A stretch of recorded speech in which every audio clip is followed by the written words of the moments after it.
Imagine you are sitting in a hotel ballroom in New York City in the early 1930s. The chairs are folding metal, the coffee is bad, and the room is full of salesmen, bookkeepers, insurance men, and shop managers who have paid their own money to be here after a long day of work. At the front of the room is a lean man from Missouri with a farm boy's voice and an actor's timing. He is not teaching them accounting. He is not teaching them law. He is teaching them something that no school in America was teaching at the time: how to get along with other human beings. That man was Dale Carnegie, and the notes from those evening classes became a book called How to Win Friends and Influence People, published in 1936.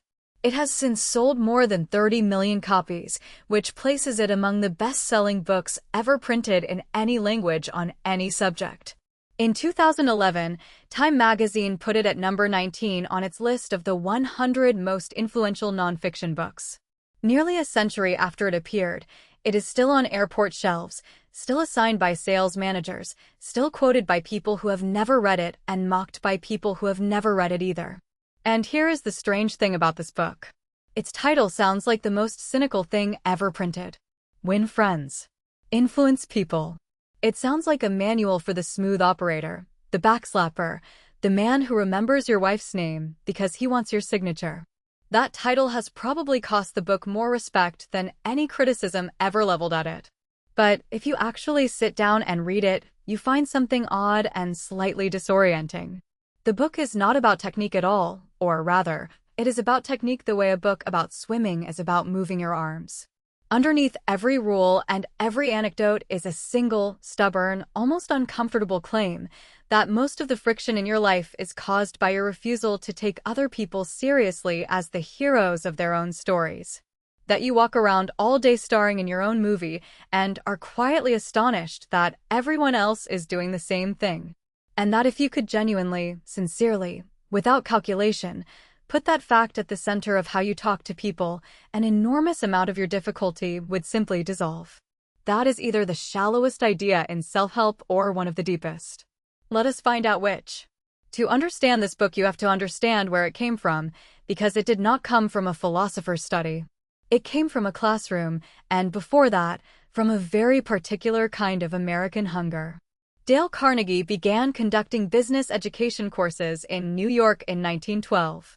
He started teaching night classes at a YMCA, which is a detail worth pausing on.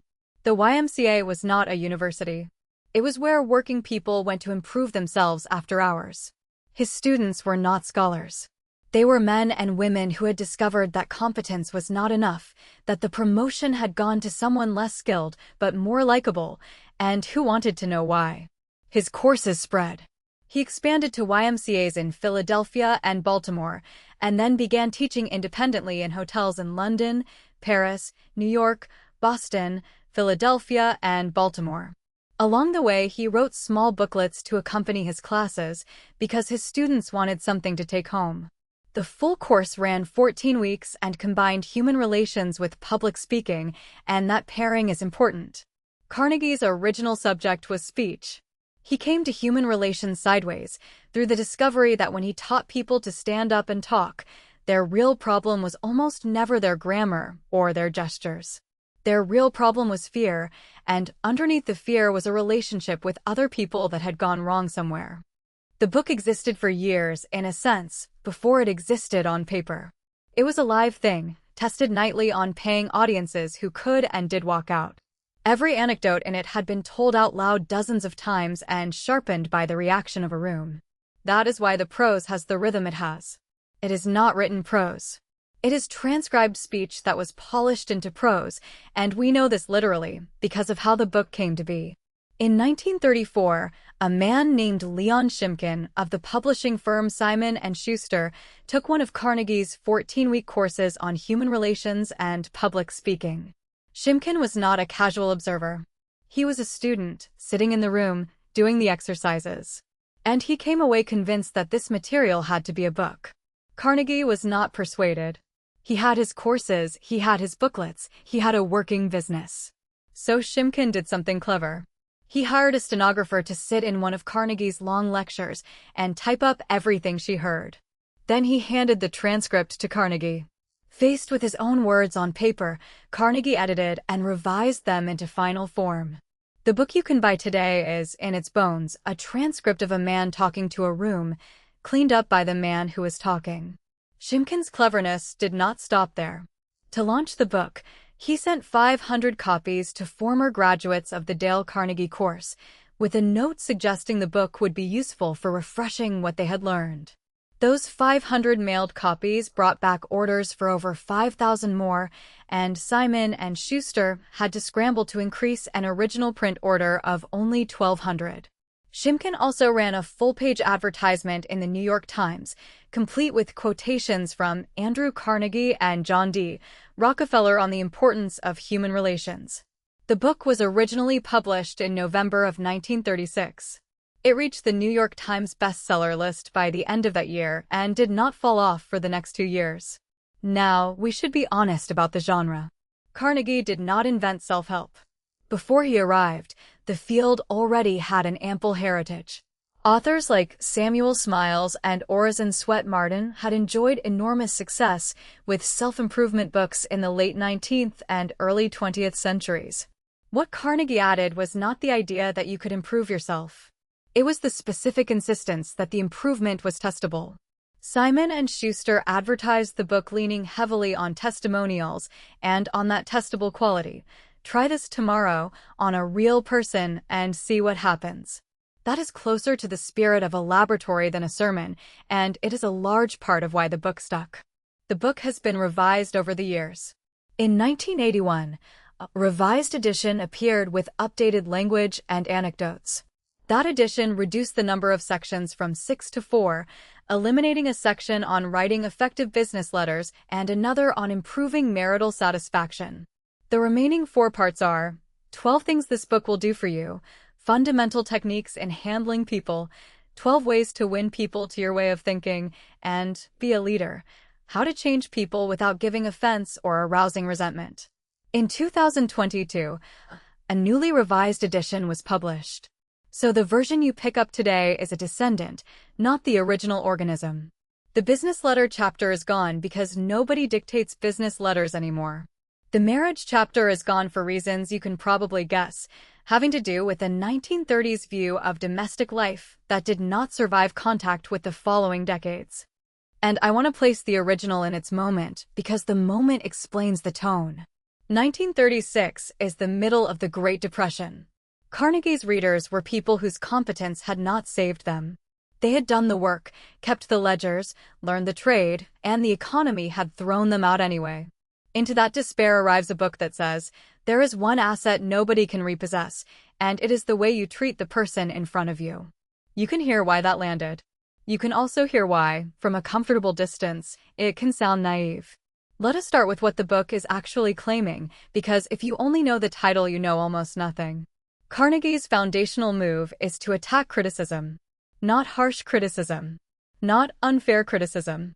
Criticism as such, as a tool for changing anyone's behavior.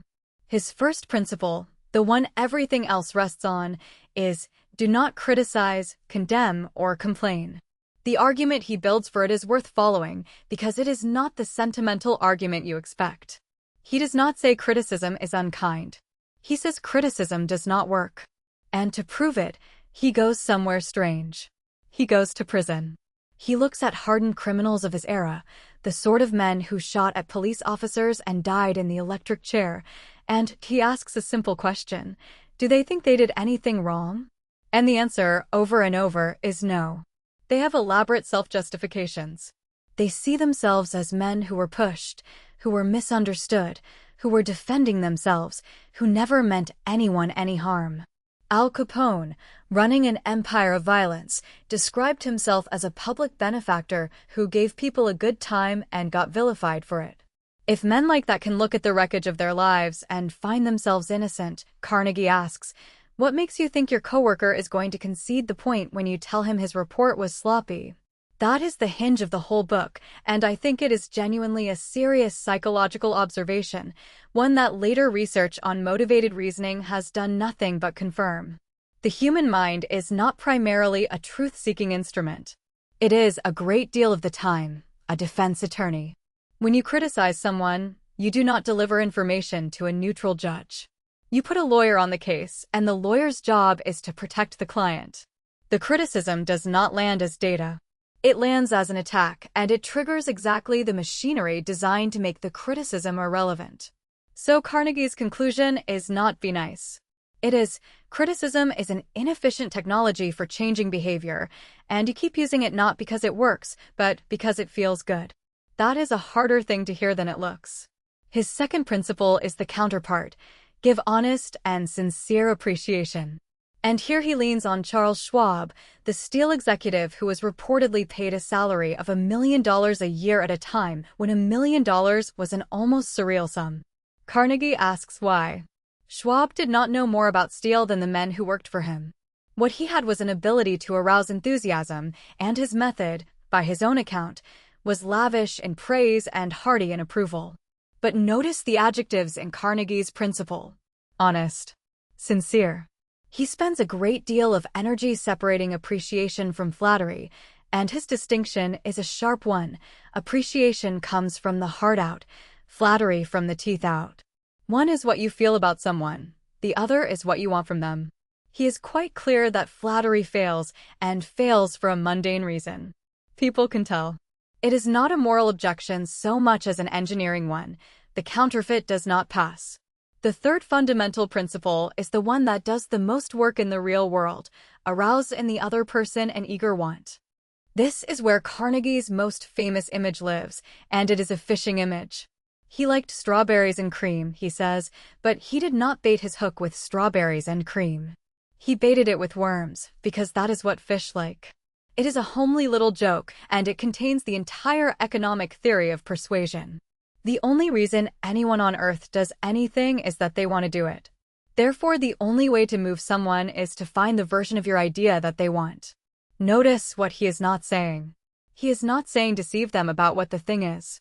He is saying that between your reason for wanting something and their reason for wanting it, there is often a real overlap, and your job is to go find it and speak from there.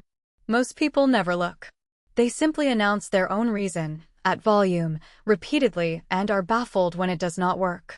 Carnegie says, your reason is a fact about you, not about them, and facts about you are not persuasive. The second movement of the book concerns being liked, and this is where the criticism of Carnegie gets loudest, so let us walk in with our eyes open. The principles here are famous, almost to the point of being cliché. Become genuinely interested in other people.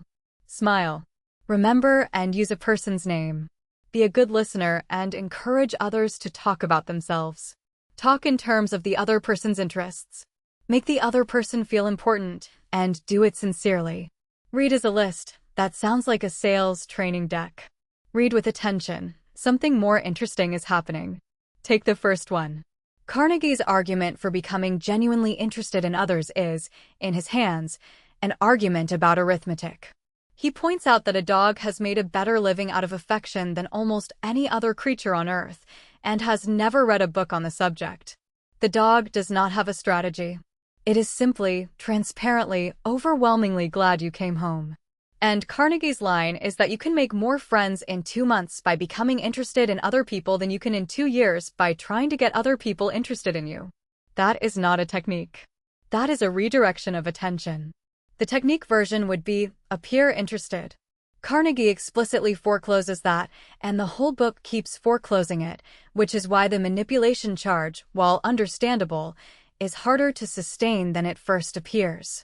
His method cannot be executed insincerely, by his own repeated account, because insincerity is detectable and detection destroys the effect.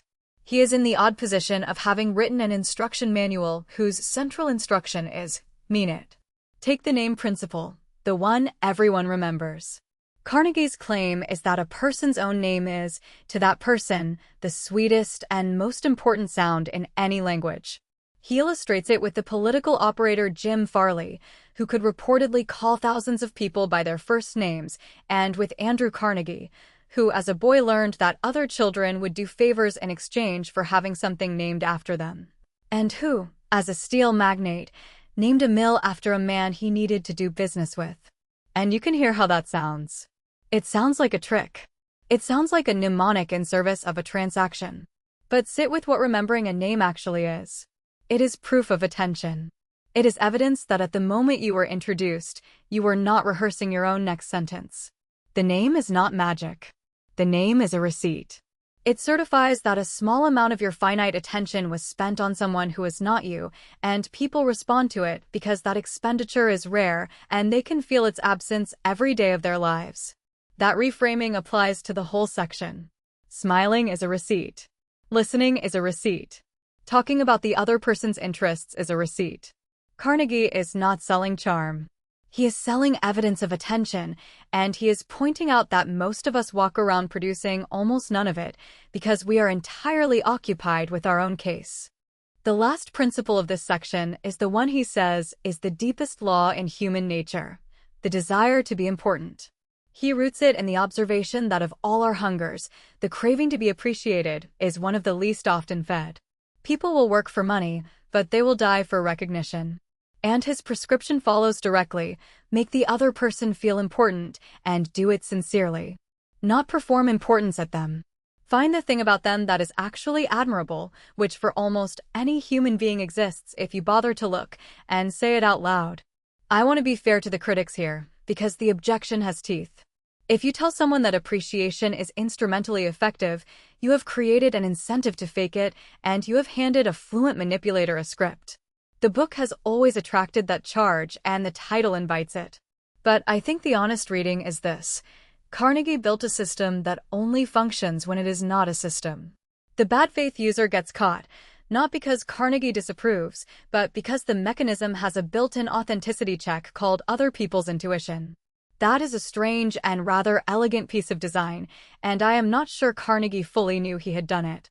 The third part of the book is titled 12 Ways to Win People to Your Way of Thinking, and it is, I would argue, the most useful section and the one most people skip. It opens with the principle that the only way to get the best of an argument is to avoid it. Carnegie's reasoning is brutally practical. If you lose the argument, you lose. If you win the argument, you also lose, because you have made the other person feel inferior, wounded their pride, and guaranteed that they will resent your correctness. A man convinced against his will is of the same opinion still. So the win condition of arguing is not available. There is no state of the world in which arguing produces what you actually wanted, which was for the other person to change their mind and feel good about it. From there the principles cascade, and they all share one shape. Show respect for the other person's opinions, and never say you're wrong. If you are wrong, admit it quickly and emphatically. Begin in a friendly way. Get the other person saying yes, yes, immediately. Let the other person do a great deal of the talking. Let them feel the idea is theirs. Try honestly to see things from their point of view. Be sympathetic with their ideas and desires. Appeal to nobler motives. Dramatize your ideas. Throw down a challenge. The shape they share is this: every one of them is a small surrender of ego in exchange for a larger gain in effect. Every single one costs you the pleasure of being visibly right and pays you in outcomes. Consider, if you are wrong, admit it quickly and emphatically. This sounds like humility, and it is, but it is also a startlingly effective maneuver, and Carnegie is candid about that. If you condemn yourself first and harder than your accuser was planning to, there is nothing left for them to do. The prosecution has no case. The person who is ready to fight you is now, absurdly, defending you against yourself. Carnegie noticed this and told people to use it, and there is something delightfully unpious about how frankly he presents it. Or consider, let the other person feel that the idea is theirs. This is the principle that most reliably makes modern readers uncomfortable, because it sounds like credit theft in reverse. But the underlying observation is unarguable.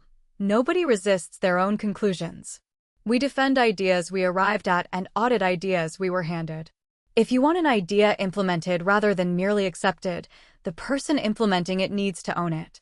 Carnegie's move is to say, your ego wants credit, and your project wants adoption, and you frequently cannot have both, so choose. Most people choose credit without noticing they chose, and then complain that nobody listens to them. Then there is the deepest one in the section, and it is not a technique at all. Try honestly to see things from the other person's point of view.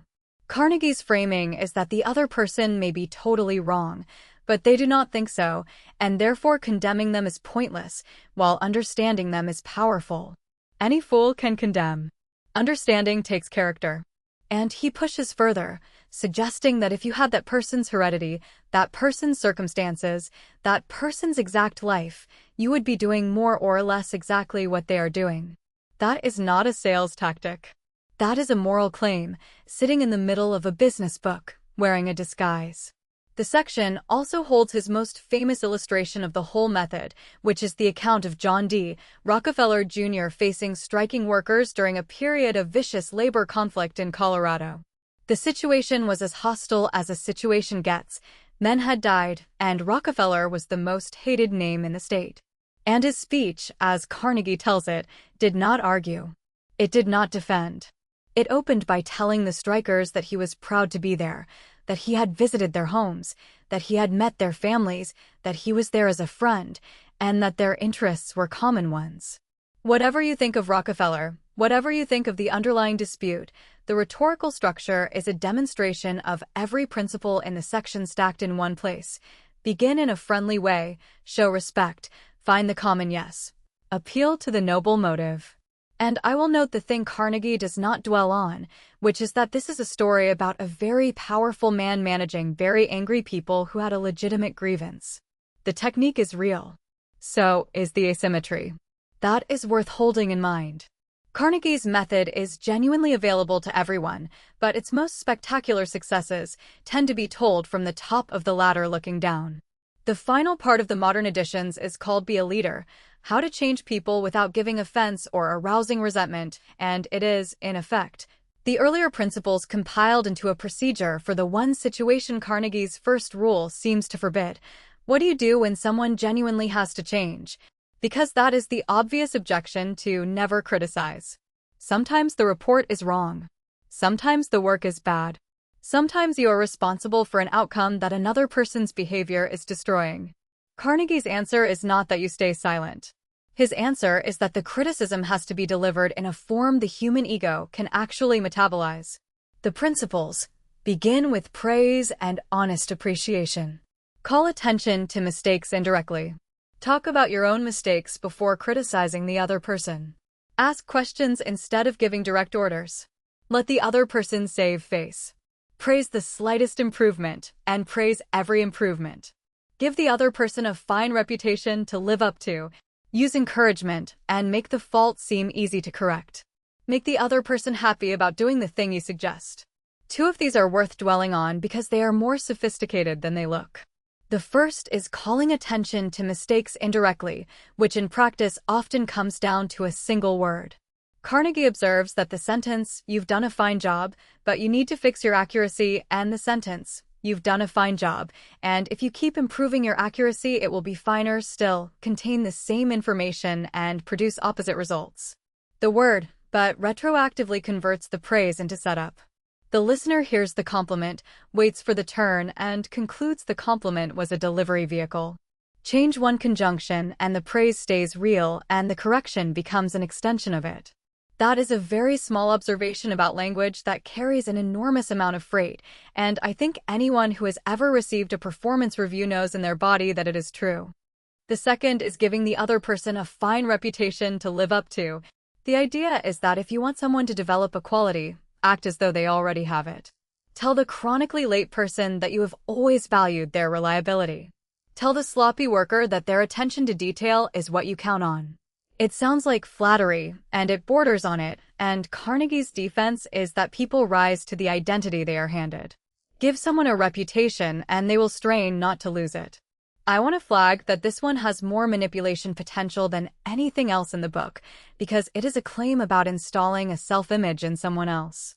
But it also touches something real, which is that identity is genuinely partly social, that we do become what we are consistently treated as, and that the alternative, telling people exactly what they currently are, has a habit of freezing them there. What runs through this entire section, and I think through the whole book, is a single unstated assumption, that people are not fixed. That the lazy employee is not a lazy employee but a person currently behaving lazily in a particular arrangement of incentives and self-image, and that the arrangement is more changeable than the person. Carnegie never argues this philosophically.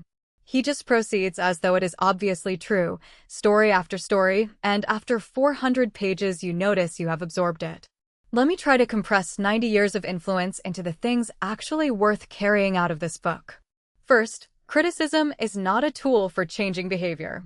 It is a tool for discharging your own frustration. The two feel identical from the inside, which is why the mistake is universal.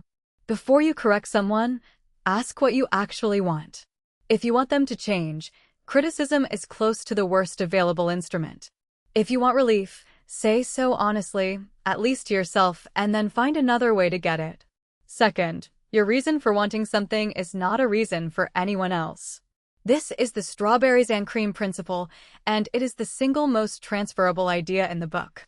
Every failed pitch, every ignored request, every stalled negotiation you have ever had probably contains a moment where you explained your motive to someone who does not share it and then waited for it to work. The work is not in the arguing. The work is in the searching, before you open your mouth, for the version of this that they would want. Third, attention is the scarce good, and almost every one of Carnegie's rules is a way of producing verifiable evidence that you spent some. Names, listening, smiling, asking about their interests, these are not charm. They are receipts. Charm can be faked, receipts less easily, and the reason these things work is that genuine attention is rare enough that its presence is felt as a gift. Fourth, being right and being effective are frequently in direct competition, and you are choosing between them far more often than you realize. Every argument you win, every visible correction of someone in front of other people, purchases the pleasure of accuracy with the currency of influence. Carnegie's entire third section is a long, patient argument that you are overpaying. Fifth, the method collapses without sincerity, and this is not a moral footnote, it is a load-bearing structural fact. Carnegie says repeatedly that flattery fails, that people detect it, that appreciation must come from the heart and not from the teeth. That means the book cannot be used as a mask, or rather, it can be, but it stops working. The technique has an authenticity check built into its mechanism, which means the honest way to read this book is not as a set of moves, but as an argument that you should actually become more interested in other people, and that the moves are what naturally falls out of that once it is true. Sixth, and this is my own addition rather than Carnegie's, know what the book does not cover. It has nothing to say about when you should fight. It has nothing to say about the person who is not misguided but malicious, about the negotiation where interests genuinely do not overlap, about the moment when harmony is the wrong goal and confrontation is the right one. The 1981 edition dropped the marriage chapter, and the whole book has that faint scent of a world in which everyone is basically a decent person having a misunderstanding. Sometimes they're not. Carnegie will not help you there, and using his method in a room where it does not apply is its own kind of failure. So, what do we make of a book that has sold 30 million copies, spent 2 years on the bestseller list starting in the depths of the Depression, been revised twice to keep its examples breathing, and still cannot escape a title that makes serious people wince? I think the honest verdict is this. How to Win Friends and Influence People is a shallow book about a deep thing, and its shallowness is the point. Carnegie was not a philosopher. He was a teacher of night classes at a YMCA who found out something true and then spent his life trying to make it usable by exhausted people at the end of a working day. He gave it to them in lists, because lists are what you can remember on the train home. He gave it in stories, because stories survive the retelling. He tested it on live rooms for over 20 years before Leon Shimkin ever put a stenographer in a chair, and what got published had already been through the only peer review Carnegie respected, which was whether people came back next week. The deep thing underneath is not complicated, and it is not really about winning anything. It is that you are trapped inside one point of view, and you have almost no idea how strange that is. You experience your own reasons as reasons and everyone else's as excuses. You experience your own criticism as feedback and everyone else's as attack. And every other person on Earth is doing the identical thing from inside their own skull, right now, with total conviction. Carnegie's whole body of advice is a set of tricks for getting a few inches outside that box, and if the tricks feel manipulative, it is worth asking whether the discomfort is really about ethics or about the fact that they require you to stop being the protagonist for a minute. The critics are right that the title is bad and that the method can be worn as a costume. The defenders are right that Carnegie said so first, on nearly every page, in his insistent little chorus of the words honest and sincere. Both things are true. What remains, after you strip out the 1930s anecdotes and the salesman's varnish, is a claim you can test tomorrow, which is exactly what its publisher promised. That if you walk into your next difficult conversation genuinely trying to find out what the other person wants and why they think they are right, that conversation will go differently than the ones you have been having. That is a small claim. It is also, if you take it seriously, a fairly demanding one, because it asks you to give up the thing you enjoy most, which is being obviously correct at someone. Carnegie understood that trade perfectly. He just declined to make it sound difficult, because he was trying to sell a night class in a hotel ballroom to people who were tired. 30 million copies later, the class is still full.